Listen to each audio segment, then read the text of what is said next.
As many of you all likely know, the first EF5 in over 12 years had been confirmed 2 days ago, and the last EF5 tornado that ever occurred was on May 20th of 2013.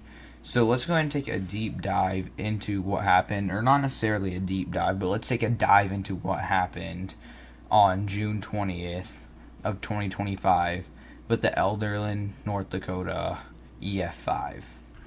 So here we are on Damage Assessment Toolkit, and you can tell here, this is a EF5 tornado. You can tell here, EF scale EF5, 11:01 p.m.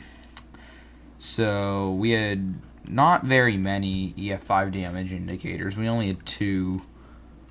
One back here, you can see, and then another one right over here. So we'll go ahead and look at those in a moment.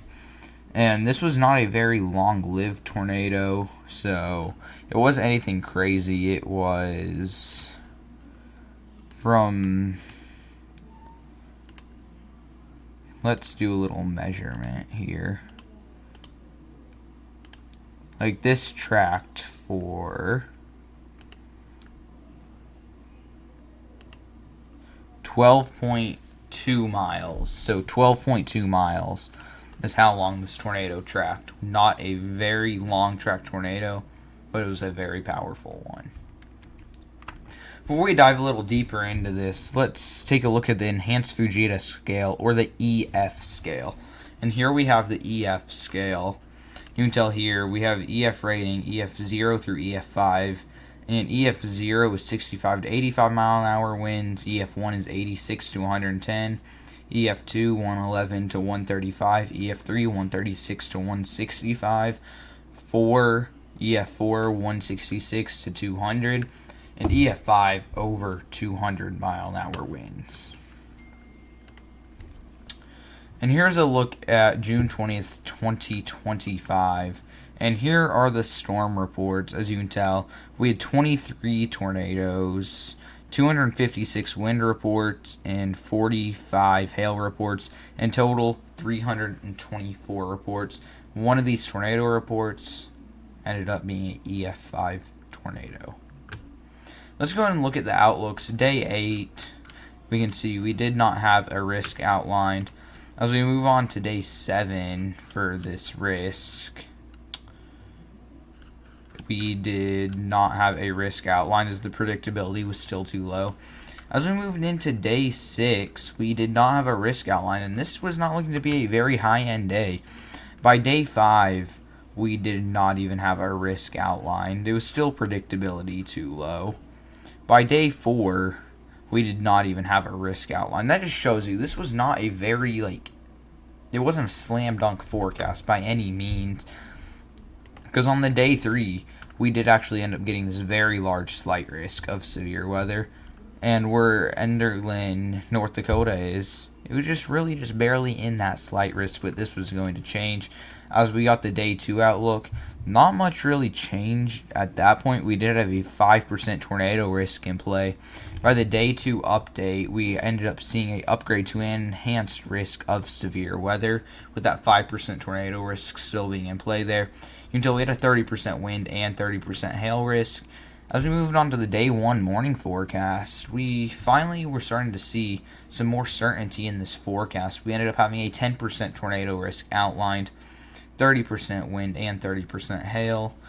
We ended up having our risk actually get pushed way north, you can tell here. Between this to that, we had quite the northern shift of our risk. And you can tell we still had the 10% tor, 30% wind, 30% hail. But as we moved on to the day 1, our later update, you can tell not much change. We had some changes in our marginal risks, but that was really it. And, well, as we moved on a little later, you can tell everything was still the same. As we moved later, still did not change, but then we ended up getting a mesoscale discussion here. Watch issuance expected this evening to address an increasing severe threat, but timing remains uncertain. Well, right here, we saw this complex. A day 1 moderate risk is forthcoming. As we moved on to our day 1 late night update, moderate risk of severe weather, and that did include places like Enderlin, I'm not exactly sure how you say it, North Dakota. And here's just a look at our storm here. As you can tell, this was a storm that produced our EF5 tornado as it moved to the north. Just kind of crazy. Like, people were saying we will never see another EF5. Well, that changed, and I do think we're going to see more to come now that finally someone decided to pull the trigger on the EF5. Other NWS offices are not going to feel like they can't be the first. And here you can see here, 9:30 a.m. on Monday, October 6th, Enderlin tornado number 1 upgraded to EF5. The National Weather Service in Grand Forks conducted additional surveys and worked extensively with wind damage experts to further investigate the 20th of June 2025 Enderlin, North Dakota tornado. The estimated maximum wind speeds is greater than 210 miles per hour and occurred during the times of the train derailment south of Enderlin. So it was pretty crazy. High-end damage indicators have been reanalyzed and adjusted. So definitely crazy. Here you can tell here that was the path again. Here's some photos, and here's the credits. These are just crazy. Here's the train damage. Train derailment. Yeah, sadly this did take 3 lives too. So, very sad thing to see. And I just thought I'd give you guys a little context here on last time we had an EF5 tornado. Here we are. This is this is day 6 that we're looking at. So as we move to day 5, you can tell the purple. Day 4, we had our red. And then day 3, we had a very large slight risk. And you see here we had thunderstorm, slight, moderate, and high. So we were at technically the lowest level. More was in that. As we move on to day 2, we had a moderate risk of severe weather and a 45% hatched overall severe risk. As we move forward, our moderate risk actually ended up shifting east in our later day outlook, but we still had that moderate risk maintain that 45% hatched risk. As we moved on to day 1, our moderate risk did shift a bit west along with south, east, and north in all directions. 10% hatched tornado risk, 45 wind and hail risk. As we would move later though, you see not much would really change with our risk. We did end up getting a public severe weather outlook, but our risk was honestly dying down some, it appeared. As we never ended up having a 15% hatched tornado risk. Crazy enough, our last EF5 that just happened did not have a 15% hatched tornado risk either. Just goes to show we can get an EF5 tornado even in that 10% risk. And more was right on the edge of a 5 and 2% risk too. So EF5, and we still had low end risks. And then you can tell here our risk decided to shift east as the night went along. Here's just some pictures of our EF5 Moore tornado in 2013 as it passed south of Oklahoma City. There's a look at radar. Man, that is a scary image to look at. Here's the preliminary tornado track. Here we do have some more damage. There's a comparison of the preliminary track and the tornado track of May 3rd, 1999 and May 8th. Until here, the green is the 1999, blue was May 8th, and this is the 2013 track. This is a look from above on that storm. Here is another look on radar.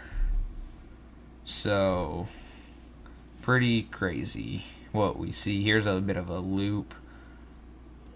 I'll let this go through. As you can tell, it took that beeline for more.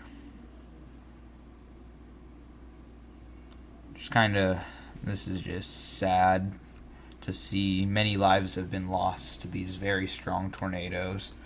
And this is a video I did not think I would be making this year. Here's some more damage.